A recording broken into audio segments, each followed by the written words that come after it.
Joe Biden keeps screwing up the country, and he's not finished yet. And unfortunately, we are all going to pay for his malfeasance. And Andrew Cuomo may not be able to deny this one. This is Gene, and you're listening to Dumbasses Talking Politics. Hey, this is Gene. Welcome back to Dumbasses Talking Politics. Oh, this guy, my God. Not only is Joe Biden and Kamala Harris completely screwing up this country, but they're also trying to cover it up. And they're doing a real piss poor job of covering anything up.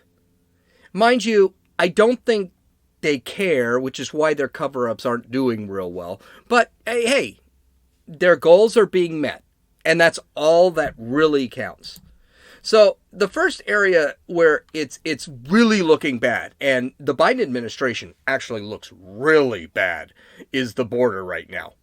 And the reason that Biden is looking really bad at the border right now is because Republicans with some ganas are actually going in and pointing this crap out now.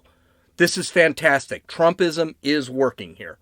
We actually have a Republican Party, or at least a majority of the Republican Party, who is just about sick and tired of this crap. So here's what's happening on the border, and it just keeps getting worse and worse and worse. It is an estimated 6,000 people are being picked up per day. That's close to 200,000 a month. About 180 to 190,000 people are being picked up at the border per month. That is nowhere. As much as Joe Biden wants to sit there and say, well, this is a seasonal thing, blah, blah, blah. Even at the worst point during the Trump administration, which I believe was March or April of 2018, he never got close to 180,000 being picked up a month. And mind you, when we talk about, let's say 150,000, let's say 180,000, because that stat comes from the Border Patrol. Let's just say it is 180,000 a month. That's 50,000 more than the Trump administration ever had to deal with at their worst moment in the 4 years. Makes you wonder, right? That there is kind of an issue here. Maybe you should deal with it. Yeah, well, we'll get to that.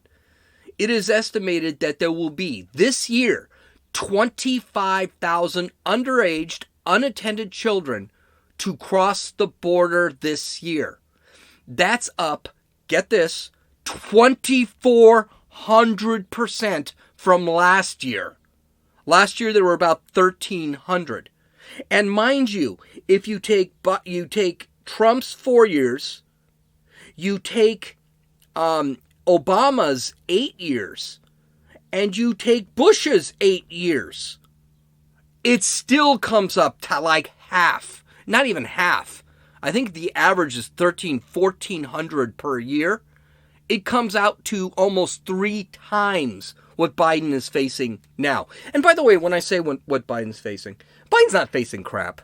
He really isn't facing anything. It's us that's going to be facing it. Because Biden's going to stay in one of his 6 mansions. That's an exaggeration. Sorry. It's like 3 mansions, not including the White House. And he's never going to have to deal with this. And all we keep hearing from the Democrats is that, these children, Trump separated children from their parents. Well, now their parents are sending them over and not even going over the border, which is dangerous right off the bat. They're not even going over with them. And we got to worry about reuniting parents with children. The parents let the children go. They don't care about their children. And you can hear the media, CNN specifically. MSNBC, you take MSNBC for a grain of salt because they actually believe in this crap. They're a bunch of socialists there. But to sit back and not even question the parents that are doing this? Oh my Lord. The cartels are actually heard on camera saying they are making a ton of money. The Border Patrol has said they're making about $14 million a day. And because the cartels are actually sitting back and talking to news media, they have no fear. They're not worried about it. The president of Mexico is extremely disturbed with the Biden administration. He said this last week. He's extremely disturbed with the Biden administration because his lack of attention on the border is leading to the cartels becoming more powerful in Mexico, which gives the Mexican president a whole lot of problems. He's having enough problems with the cartels. Now the cartels are being enriched by the United States because of the open border policy, and it is an open border policy. The border centers are at 1,500% capacity, which means they are housing 15 times the people that they can actually house. So what are the centers doing? There are a couple centers in Texas that they just found out this week that are actually just, hey, do you come in? They just release them. No tickets, no nothing. We talked about that last week. Well, there were 16 senators that went to the border centers and they just saw it happen. They are literally releasing illegal aliens, criminals into, you don't know who they are. I'm sorry. They could be COVID positive. They could be, speaking of the COVID positive, 10 to 20% of those that cross the border illegally are COVID positive. And apparently don't have the testing there, and they're just releasing them without testing. So that brings us to another thing. Here's the thing. Again, Josie has a brother in Mexico, and he wants to come over legally, and he's been waiting a really long time. And you know what's tragic? He's being kept in Mexico because they got to process all these people that are doing everything illegally. He's got lawyers in Mexico. He's got lawyers in the United States that are trying to come into this country. He asked me, I think I mentioned this in a previous podcast. He asked me, should I just cross illegally? And I told him, well, probably not, because I think once the Biden administration goes away, you could probably get into trouble and have to wait another 10, 20 years to cross. I think you should probably wait. But I don't know if that's even the right thing anymore. You can't tell. The Biden administration is now asking foster homes to house more children so they can stick illegal immigrants with unattended and too young, release them into foster care custody. This is up to 26 kids per foster home is what they're asking. They're not solving the problem. They're figuring out how to get these people into the country. Oh, my Lord. It is just absolutely insane. And the Biden administration, the first thing you've got to be asking is, well, what are they doing about this? They got to be doing something about this, yeah? No? Yeah. Oh, yes. Okay. They're doing something. Kamala Harris, the vice president, has been appointed as border czar, whatever that is. What is the story with blaming Trump for being in the pocket of Putin, but everything is a czar, which is actually an old Russian leader? I don't know. But now Kamala Harris has been appointed border czar. Are they doing anything? No. Neither Biden nor Harris has visited or even has plans to visit the border. That should be a red flag. That should be a red flag. And the reason it should be a red flag is they don't care about this because they want the people in this country because the Democrats are trying to create another voter base. That's what they're trying to do. Remember what I told you. Allow the illegals in, allow the illegals into the infrastructure of the United States, then give them amnesty so they become citizens of the United States, then push them to vote. That is their idea. The Biden administration, and we did talk about this, gave $86 million to the housing of illegals in hotels and open other facilities, including a Texas football stadium. Huh, really? Meanwhile, what would be nice if we had it's not like we don't have homeless problems anywhere. Like, vets are homeless, mentally ill are homeless, the drug addicted are homeless. Why don't we spend that $86 million, which, by the way, is a trifle. That's not a lot of money in the long run. And the idea here is it's more of a a virtue signal than anything else. But the fact is, why don't we use that 86 million to get those people off the street, to get them into recovery, to get them the mental help that they need? This whole thing is being made into an empathetic Joe Biden. This isn't empathy. Nothing here is empathy. You should be empathetic with our own people.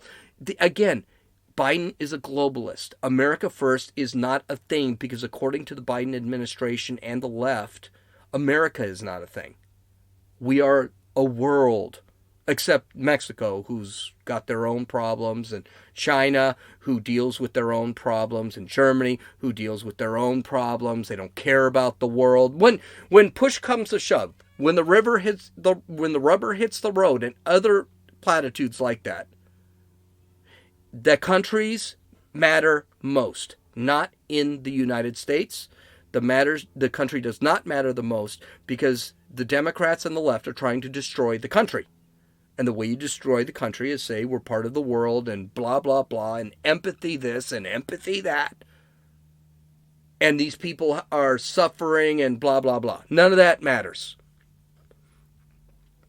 Now we're hearing that illegal alien children are being taught in California. They're actually in classrooms in California. They're being taught to read. They're taught English. Maybe not English. I don't know how they teach them. Taught math, science, things like that. Do you know who's not being taught in California? American kids. American kids have been out of the classroom for over a year. But again, this is the empathy. You have empathy for illegal aliens, but you don't have empathy for your own people? For your own citizens? And by the way, when we talk about own people, own citizens, I want to be careful with that because that sounds like a racial thing. It's not. I'm talking about there are a lot of Mexicans in this country that are naturalized and legal. Or even if they're not naturalized, they are legal. They're not being taught either. This is a bad thing. There is a gag order for anyone seeing the border centers. So the media is not allowed to go into these overcrowded border centers. And by the way, they are horridly overcrowded. Inhumanely overcrowded. But here's the thing. The media, even kind of leftist, not leftist, but more liberal media, is beginning to point this out. Here's Chris Wallace pointing something out to Jen Psaki, who is, by the way, an absolutely terrible press coordinator, press secretary, and an absolute horrid liar. Listen to what Chris Wallace says to Jen Psaki and her response. At this point, in terms of allowing access to Border Patrol facilities for reporters, you are being less transparent than the Trump administration. The Trump administration was turning away kids at the border, sending them back on the treacherous journey, or they were ripping kids from the arms of their parents. We're not doing that. We are committed to allowing cameras into the Border Patrol facilities. Now, Chris Wallace is not a conservative by any stretch of the imagination. He didn't like Trump. You could tell he didn't like Trump. He sounded like a never-Trumper. And I know he's from Fox News, but that doesn't change the fact. Fox News also has Juan Williams. So Fox News does break it up a little bit. Now, I like Chris Wallace. I do. And I like him because it's a different spin. And I do listen to Chris Wallace. I do like him. What he did to Trump during the debates was terrible. But the one thing Chris Wallace does, he is more of a journalist than anyone. See, he'll point something out saying, this isn't transparency. And of course, Jen Psaki then goes into the empathetic mode. Well, we're not going to release kids. Oh, well, what are you doing with these kids? Yeah, if you send the kids back, they'll end up back with their parents. Their parents are the ones that are unempathetic, that are apathetic to the entire situation, letting their kids go. And the reality is, here's the thing. Holden Caulfield said this in Catcher in the Rye. You can't erase all the F words off all the walls in the world. You cannot repair other countries. You cannot repair bad parents. You cannot repair situations in other places. You need to fix the situations at home. Now, Holden Caulfield was saying that because he had so many problems, and he was trying to protect his sister from seeing the F words that were graffitied on the walls. Kind of a weird, I know it's kind of a weird analogy, but it does work here. We got enough problems. Let's fix ourselves first and then worry about the problems in the world after. If we can even fix those problems. Trump's border policy was empathetic. It said to send those children back to their parents. Right now, Biden's border policy is not empathetic. It's apathetic. Let them come over here and we don't know what we're going to do with these kids. And let's find foster homes or something. That's not empathy. What they should be doing is, then again, no one questions these parents that are letting these kids go over. It is dangerous to go over the border. But no parent, because the parents are only thinking about, chain migration. Once those kids become legal in this country, the parents will follow. This is the plan. This is the Biden administration plan. It's really disgusting. Finally, hiding what is happening on the border is getting really old. And Chris Wallace points this out. It's getting kind of old. We keep hearing this empathy and stuff. You're just not being transparent. You're hiding. Even Biden said in his only press conference that you can see what's going on the border once I fix it. Oh, that's not exactly being transparent. That's saying I'm going to filter what you see. The Biden administration is sending out pictures of the areas, and they're not so bad looking. But Ted Cruz and 16 others, including Lindsey Graham, went down to the border to see what was going on. And guess what? His film, not good. Not good. But then the Biden administration needs to continue their deal. He was actually harassed by a Biden advisor who had just been hired about him taking pictures of the border facilities. And she kept getting in the way of the camera. Listen to this. Listen to her. What a terrible human being. You don't want the pictures taken. The rules are arbitrary and they're designed to keep the American people in the dignity dark. And respect. Are you respecting the rights of these kids? This is not a zoo, sir. Please don't treat the people. You're right, and this is a dangerous place. Please don't treat the and people your like policies, this. unfortunately, are trying to hide them. I understand you were instructed when 18 senators came down here. Please respect the people, give them dignity I and respect. respect them, and I want to fix this situation. We all want to fix this, the administration you're working for is responsible for these conditions.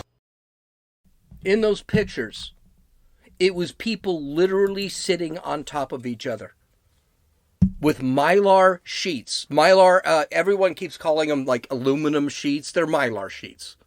And the reason the Mylar sheets are there is because they actually hold more heat.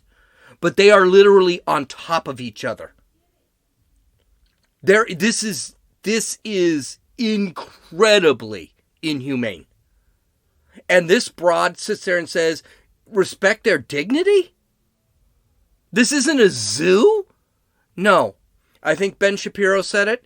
Yeah, no, a zoo is not going to have 75 lions into a room that holds 20 people.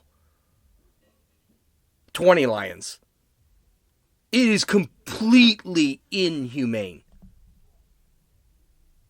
Well, today, I'm just watching it on Fox News. Right at this moment, the Biden administration has allowed some press into one of these border facilities, and guess what? There's no one there. What a shock. So they cleared out one border facility. Good for them. Good for them. But this is one of the things is I think that, first off, good for Ted Cruz, good for Lindsey Graham to go out there. They need to do this. But I also think the honeymoon is over. Almost over for the Biden administration when it comes to the media. And I don't just mean Fox News. I mean all of the media. Even CNN may come out very soon. And they have already said this is a crisis. The CNN might come out and say, okay, yeah, no, you need to let us see what's going on. And you should see this video. I'm watching it right now on Fox News. These guys are acting like there's no issue down there. There's literally open seats. There's lots of room. It's absolutely, really incredible. Absolutely incredible what I'm seeing compared to what Ted Cruz showed us this weekend. I'm sure the Biden administration is being completely transparent at this very moment. But that's not the worst part. Oh, the migrant crisis is bad. It's costing tons of money. But, like I said, more money, more money, more money. Biden isn't finished spending. And this has a lot of people nervous. A lot of people nervous. Including liberal economists are getting very, very nervous. On Wednesday, Joe Biden will announce a $3 to $4 trillion infrastructure bill. Now, mind you, this bill has absolutely nothing to do with keeping the government open. We haven't even talked about that yet. All right? Biden has a stepped recovery. First will be the rescue bill, which ended up being $1.9 trillion, which basically rescued Democrat-run cities and states from going broke. Only 10% of it had anything to do with COVID. And then there will be a recovery bill, which will be $3 to $4 trillion to pay for infrastructure improvements. The idea is the bill will create basically a bunch of government jobs to go in there and fix the infrastructure, fix bridges, roads, blah, blah, blah. First off, I hate this. We don't need trillions of dollars being spent on infrastructure right now. Yes, you can spend some money to fix bridges that you think are going to fall apart and things like this. But to spend that kind of money right after a year-long closure of an economy is not a good thing. Republicans said they don't like it either. Republicans said, listen, we'll take a look at this bill, all right, but it better go towards infrastructure. We better not find out we're going to study the womp rat in Pakistan for $10 million. The problem is, I hate that too. In other words, I don't think we should be spending trillions of dollars on any infrastructure right now. Let's recover the economy. I also don't like it because I don't like when the government starts giving jobs. That's never worked. It's never worked. We can point to Venezuela.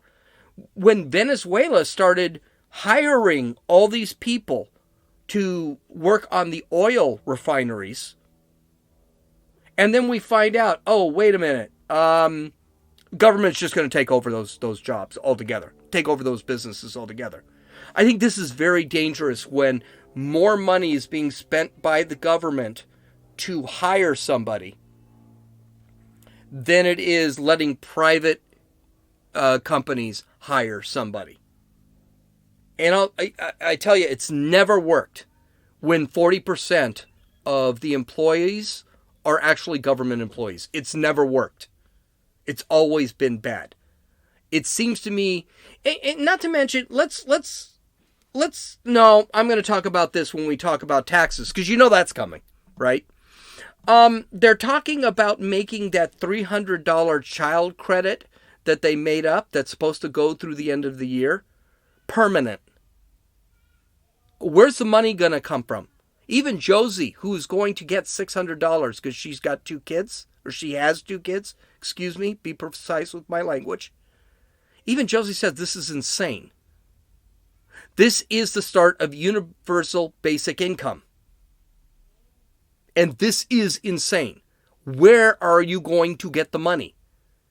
The people I live with love them so much. They have 3 kids. That's $900 they get a month just for having 3 kids. Biden is talking about another COVID stimulus bill. We haven't spent the money from the first COVID stimulus bill, which was under Trump. We haven't even spent the money. I haven't even gotten my check, which is going to be practically nothing, by the way, from the second rescue bill. And you're already looking at a Another $2 trillion bill? This is insane. You're talking in his first 100 days. It's not even 100 days. It's 70, 80 days. Biden is looking to spend almost $10 trillion. This is... I will go this far. Not only is it idiotic, it is irresponsible. You're destroying the country. Period. End of story. You're destroying the country. We don't have $10 trillion. We don't. There is no way that we're going... Even if you taxed everybody 100% of their income, you're still not going to have money for this. What they're doing is they're printing all this money. Inflation is going to go insane in 2 years if this is picked up. They said with just this $1.9 trillion, we are going to experience heavy inflation in 3 to 4 years.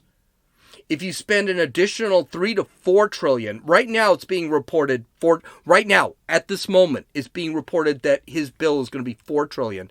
And then you add another, let's say, $1 trillion on top of that for a $9 trillion bill. 9 trillion spent in the first 100 days. There's no way this is going to be paid off soon. And we can expect a crap load of taxes, huge inflation, possible austerity, because we're going to have to pay this back. Austerity is when other countries determine our economic directions. Because we got loans from somebody. Where do we get them from? Other countries. Here, let me give it to you this way. Start investing in gold, because gold's not going anywhere. When we got rid of the gold standard, that was a big mistake. I'm investing in gold now. I just put like $5,000 into gold. All right.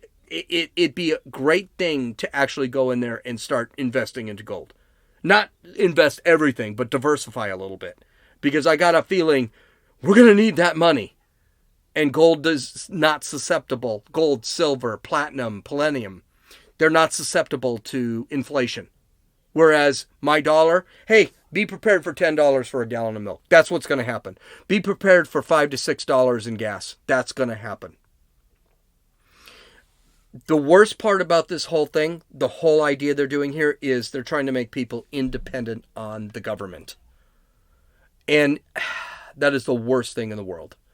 People need to be independent, period. They need to be individuals. And all this crap, everything, Black Lives Matter, Antifa, Marxism, it's all learning to be independent. It's all learning to be dependent on the government. So here's the thing.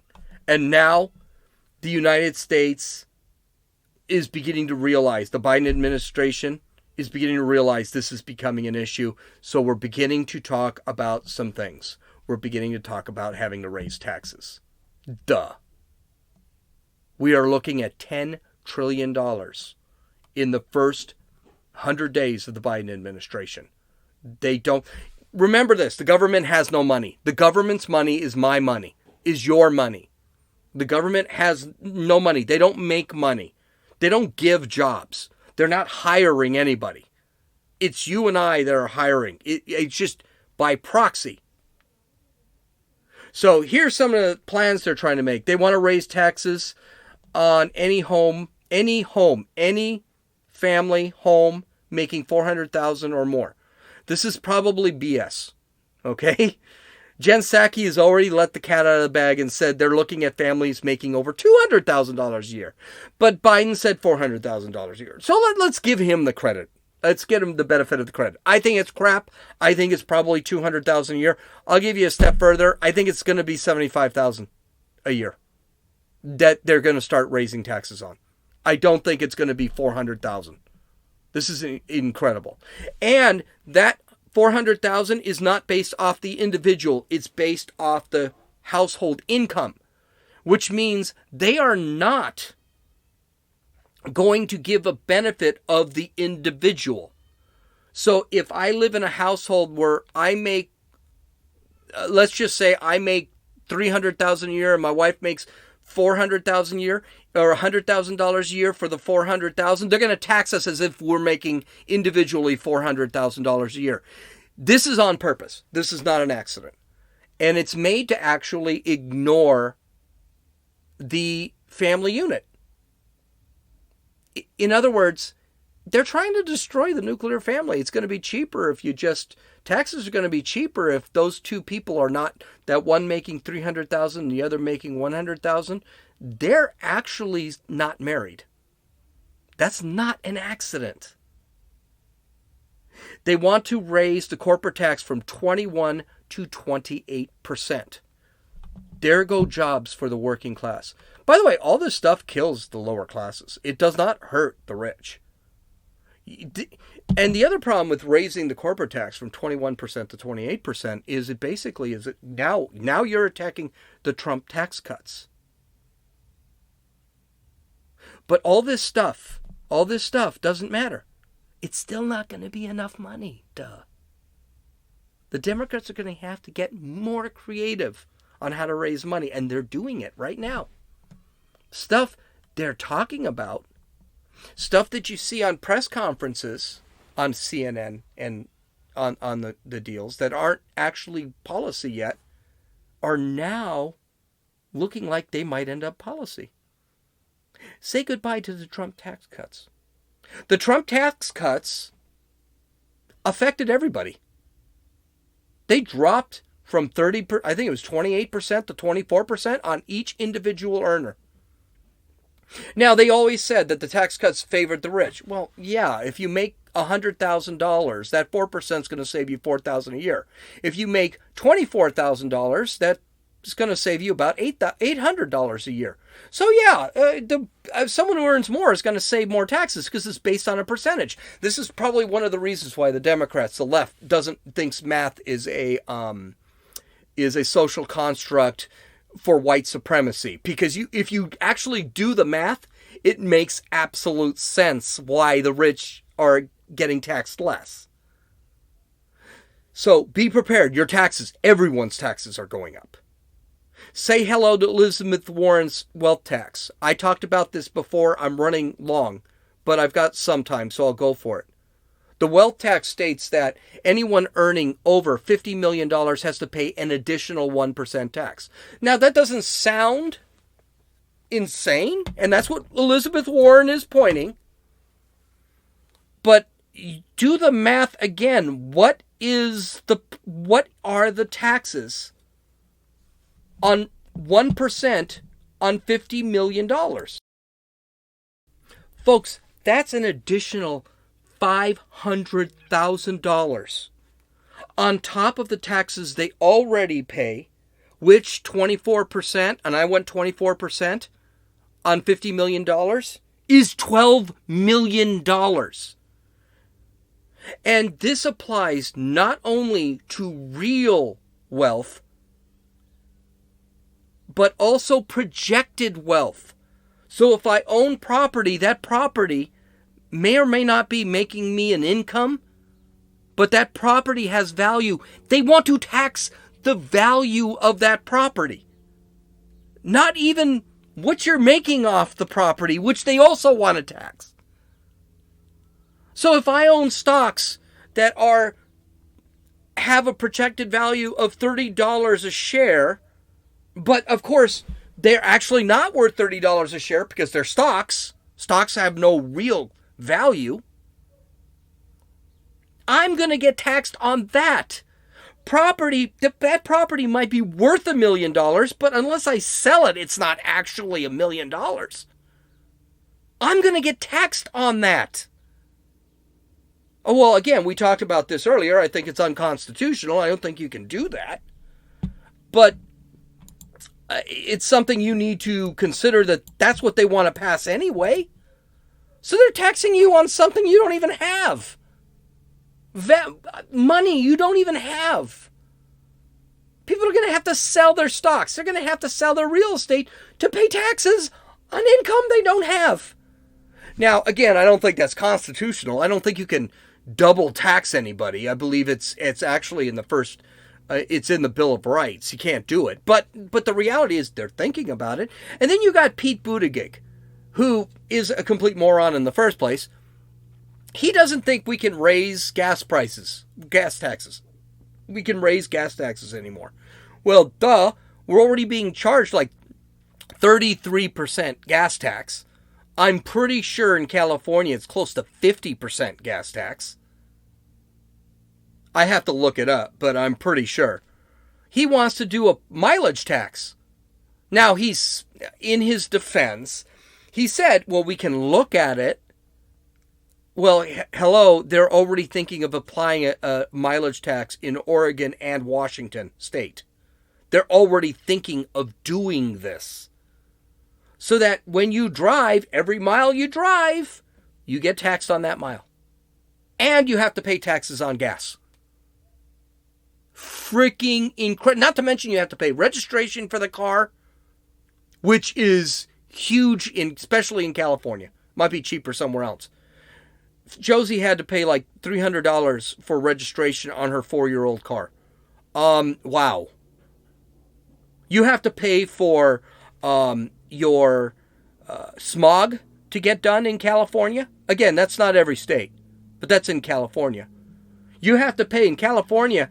Our gas prices are going to be about $455 in the summer because guess what happens in the summer? They change the formula of the gas in summer, which is more expensive, and automatically you're looking at a $50 to $1 a gallon rise in gas prices. Incredible. And by the way, who does this hurt? It hurts poor people. It hurts the middle class. It doesn't hurt the rich. Rich don't care. So, I love this because Biden's policies are destroying himself.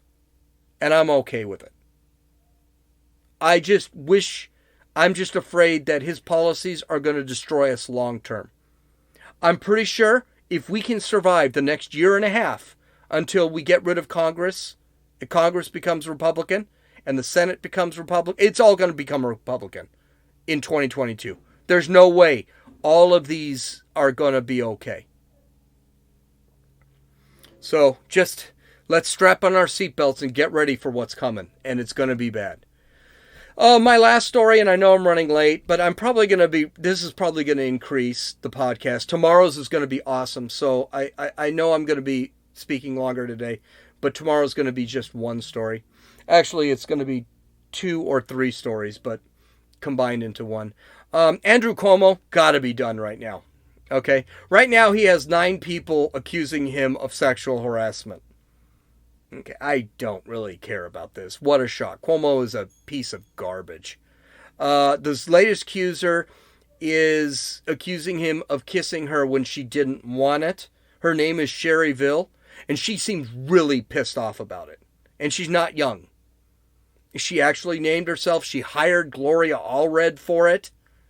And here's a big problem. Oh, God. They have pictures of it. And in the pictures, which Gloria Allred presented at the news conference, she looked really not happy. This is a bad thing.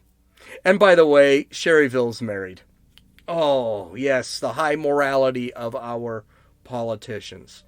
Cuomo responded by not denying it, because I think he's done denying things. He said it was to comfort her for I don't know what. I didn't read that part. I didn't see anything about that, so I don't know what he was comforting her on. Not that he doesn't think he was, but no one had mentioned anything that happened to her that she needed comforting. So he's done. What's tragic is he's done because of these sexual harassment claims. Last week he was also found that that if you were part of the Cuomo clan, you could get COVID testing when there was no COVID testing. So his brother was able to get a COVID test, and there weren't enough tests at the time. Wow. Nothing like a little nepotism to show the complete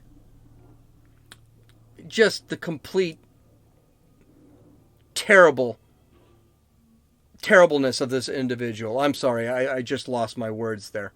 Finally, I got to tell you something. The previous two stories, which will probably get him impeached, have nothing to do with the 15,000 that his policies killed during the coronavirus. And no one's talking about this. And the fact that he covered it up. I mean, this was a guy who had a poster made about how well New York was doing. This guy wrote a book about his great leadership during the COVID crisis in New York. And then and then his policies actually killed a lot of people, and then he tried to hide it. But no one's covering that. He's going to be impeached, but it's going to be for talking to women, I guess, and kissing women when he wasn't. I mean, that's good enough. That's good enough. Yeah, he should be impeached for that. It's kind of gross and disgusting. But yeah, I would think him giving tests to people in his circle and his family, and his policies killing 15,000 people and then trying to cover it up are probably more important. I'm going to say this every time. I've said this probably in the last 3-4 podcasts. So tomorrow we're going to talk about the destruction of our culture. And actually, it's not really the destruction. It's the illness that our culture is having. Because I think there's some stories that happened this weekend that are really, really, really disgusting. And we should talk about it. This is going to be more of a philosophical conversation than anything else. So you can follow me on Parler and Twitter and Rumble at Dumbasses Talking Politics. You can follow me on Twitter at Runnin' Fool. If you don't know how to spell it, look it up. It's right on my podcast page.